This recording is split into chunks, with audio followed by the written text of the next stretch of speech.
परमेश्वर आप सभी को आशीष दे। आज जो बात आप सुन रहे हो और जिस विषय में मैं आज आपसे बात करने वाला हूँ, और वो विषय है कि पवित्र आत्मा कैसे पाए, क्या करें कि हमें पवित्र आत्मा मिले। आज बहुत सारे भाई और बहनें जो पवित्र आत्मा के प्यासे हैं, जो पवित्र आत्मा पाना तो वो चाहते हैं, इसलिए वो दिन रात परमेश्वर से प्रार्थना करते हैं और उपवास भी करते हैं, बाइबल भी पढ़ते हैं, लेकिन आज तक उनको पवित्र आत्मा नहीं मिला। यदि आप अच्छे रीति से समझना है तो इस वीडियो को ध्यान से सुनिए और शुरू से लेके आखिरी तक देखिए, क्योंकि आज हमारे बहुत सारे भाई और बहनों अनुचित रीति से प्रार्थना और उपवास करने की वजह वो लोग पवित्र आत्मा के ताक में तो रहते हैं, लेकिन दुष्ट आत्मा उनके जीवन में काम करने लग जाता है। आज ये बहुत सारे मसीही लोगों को, बहुत सारे प्रभु के मानने वाले लोगों को ये पता नहीं है। कोई भी आत्मा उनके अंदर आ जाता है और अन्य भाषा बोलने लग जाता है या कुछ भविष्यवाणी करने लग जाता है तो लोग कहते हैं कि ये परमेश्वर की आत्मा है, इनमें परमेश्वर की सामर्थ प्रकट हो रहा है, इसलिए तो चंगाई हो रहा है ना, इसलिए तो अन्य भाषा बोलते हैं ना, इसीलिए तो भविष्यवाणी कहते हैं ना। मेरे भाई और बहनों, परमेश्वर के दास जैसे दुष्ट आत्माएं भी अन्य भाषा बोलता है। परमेश्वर के दास के द्वारा जैसे चंगाई हो रहा है, ऐसे ही आज दुष्ट आत्मा के बस में रहने वाले शैतान के दास के द्वारा भी चंगाई हो रहा है। भविष्यवाणी भी परमेश्वर के दास के जरिए होता है और दुष्ट आत्माओं के जरिए भी भविष्यवाणी होता है। मेरे भाई और बहनों, हम लोग सिर्फ थोड़े सा प्रार्थना कर लेते हैं क्या? हम अपने आप को पूरा आत्मिक समझ बैठते हैं, हम अपने आप को बाइबल की पंडित समझ लेते हैं कि हम तो सब जानते हैं। मेरे भाई और बहनों, ये वीडियो आपके जीवन में एक मार्गदर्शक ठहरेगा, इसलिए इस वीडियो को सावधानी से सुनिएगा। आज बहुत सारे लोग पवित्र आत्मा के नाम से दुष्ट आत्मा के बस में है, क्योंकि उनको पता नहीं है कि पवित्र आत्मा किसको मिलेगा, पवित्र आत्मा परमेश्वर किसको देते हैं। बस ये लोग सोचते हैं मांगो तो तुम्हें मिल जाएगा, और यही सोच को लेके वो आज जी रहे हैं।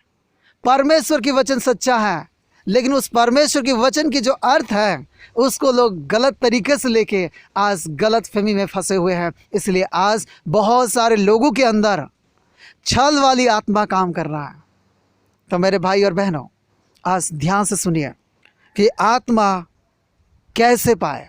परमेश्वर के वचन कहता है, लूका रचित सुसमाचार उसका 11 का 10 और 13 आयत पे, क्योंकि जो कोई मांगता है उसे मिलता है, और जो ढूंढता है वो पाता है, और जो खटखटाता है उसके लिए खोला जाएगा।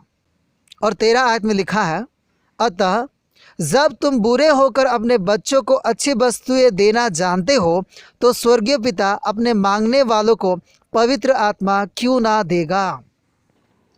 अपने मांगने वालों को पवित्र आत्मा क्यों ना देगा। मेरे भाई और बहनों, ये जो वचन है हमारे लिए अच्छा है कि हमको मांगना चाहिए कि परमेश्वर मुझे पवित्र आत्मा दो।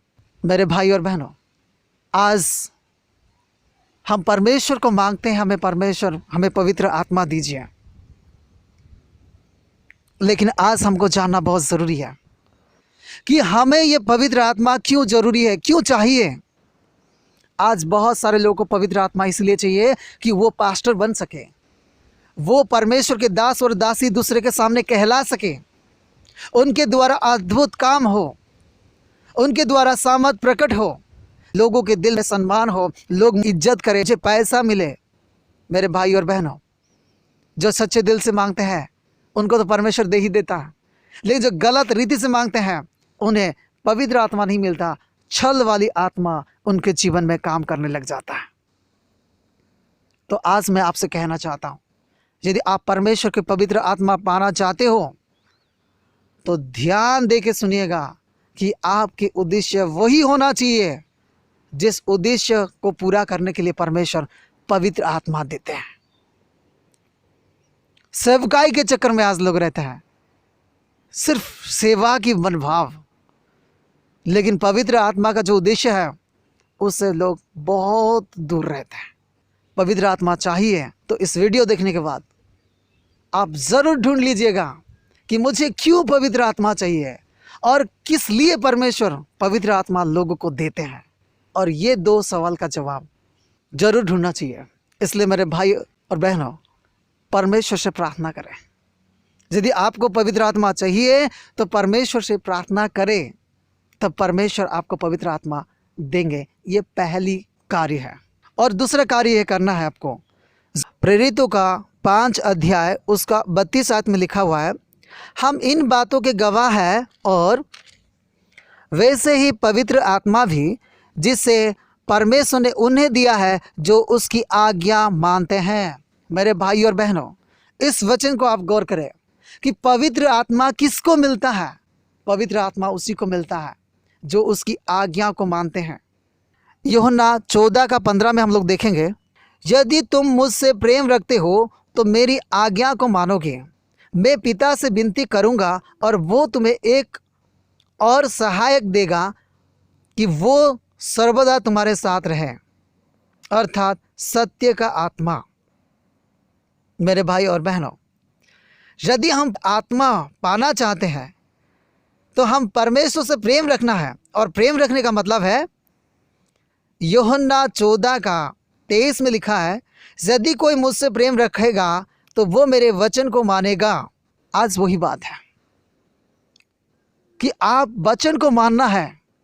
हम सिर्फ प्रार्थना तो कर लेते हैं कैसे तैसे भी, हम यही नहीं सोचते कि कैसे प्रार्थना परमेश्वर कबूल करेगा और कैसे प्रार्थना को परमेश्वर घृणा करता है। हमें उससे कोई मतलब नहीं है। हमें सिर्फ कहा गया है प्रार्थना करो, तो हम प्रार्थना ही कर लेते हैं। और दूसरा यह है कि उसकी आज्ञा को मानना। मेरे भाई और बहनों, पवित्र आत्मा चाहिए तो परमेश्वर की आज्ञा को मानो, परमेश्वर के वचन को मानो कि परमेश्वर की वचन क्या कहता है। हम कैसे भी जी ले, हम पाप करें, चोरी करें, गलत काम करें, लोगों को ठगे, जो भी काम है करें, और चर्च में आके परमेश्वर मुझे माफ़ कर दीजिए कहना और हम पवित्र आत्मा हम पा जाएंगे, ऐसा नहीं होता है। मेरे भाई और बहनों, पवित्र आत्मा के लिए मसीह को विनती करना पड़ता है। और यदि यीशु मसीह आपके लिए विनती करें तो इसके लिए आपको प्रार्थना करना पड़ेगा और आपको यीशु मसीह की एक एक बातों को आपको मानना पड़ेगा। यदि आप ऐसा नहीं करते हो और आत्मा आपको मिल गया है ना, सोच लो वो परमेश्वर की आत्मा नहीं, वो छल वाली आत्मा। क्योंकि पवित्र आत्मा पवित्र लोगों के जीवन में काम करता है। यदि आप गलत भी हो लेकिन अभी माफ़ी मांगे और परमेश्वर ने आपका पापों को क्षमा कर दिया है, तो आप अभी भी परमेश्वर की आत्मा पा सकते हो। मेरे भाई और बहनों, गलतफहमी में मत रहिएगा कि सिर्फ प्रार्थना करने से ही मिलेगा। प्रार्थना के साथ साथ आपको परमेश्वर के वचन को मानना पड़ेगा। और क्या है, कुछ परमेश्वर के वचन से मैं आपको बात करना चाहूँगा। पहली बात यह है कि आपको विश्वास करना पड़ेगा कि यीशु मसीह उद्धार करता है और वो न्यायी है। इसलिए आपके जीवन में परमेश्वर पर भरोसा और परमेश्वर को भय मानने वाला जीवन होना चाहिए। और दूसरा, आप जो भी गलती करते हो उस गलती के लिए आपको माफ़ी मांगना पड़ेगा, आपको मन फिराना पड़ेगा और मन फिराने के योग्य जीवन जीना पड़ेगा। कहने का मतलब है कि जो बात को परमेश्वर ने कहा है ये गलत है, आपको पता है गलत है, तो माफ़ी मांग के उसको छोड़ देना और दोबारा उस काम को नहीं करना। और गलती हो भी जाए तो माफ़ी मांग के उस काम को छोड़ देना। और तीसरा है जीवन में पहला स्थान देना। चाहे संसार एक तरफ हो जाए और एक तरफ परमेश्वर के वचन है, परमेश्वर है, तो आपको परमेश्वर की बात को मानना पड़ेगा। क्योंकि जो जीवन में पहला स्थान परमेश्वर नहीं दिया है वो उसके चेला नहीं है। और जो चेला नहीं है तो परमेश्वर कैसे उसको अपने काम के लिए इस्तेमाल करेंगे और उसको आत्मा देंगे। और चौथी बात है विश्वास योग्य जीवन जियो। कहने का मतलब है कि जो बातें परमेश्वर आपके जीवन में चाहते हैं, जो भी आपको परमेश्वर ने दिया है जिस काम के लिए, उसी कार्य के लिए इस्तेमाल करें। तो मेरे भाई और बहनों, तो आपको पवित्र आत्मा चाहिए तो आज प्रार्थना करें, अपने आप को पवित्र करें और संपूर्ण रूप से अपने आप को सौंप दें परमेश्वर की आज्ञाकारिता के लिए, परमेश्वर की योजना के लिए, और निश्चित रूप से परमेश्वर आपको पवित्र आत्मा देंगे। यदि इस वीडियो आपको अच्छा लगा और आपको लग रहा है कि इस वीडियो दूसरे की जीवन का बदलावट का कारण बन सकता है, तो इस वीडियो को शेयर करें। और अब तक इस चैनल को सब्सक्राइब नहीं किया हो तो इस चैनल को सब्सक्राइब करें। परमेश्वर आपको आशीष दे। आमीन।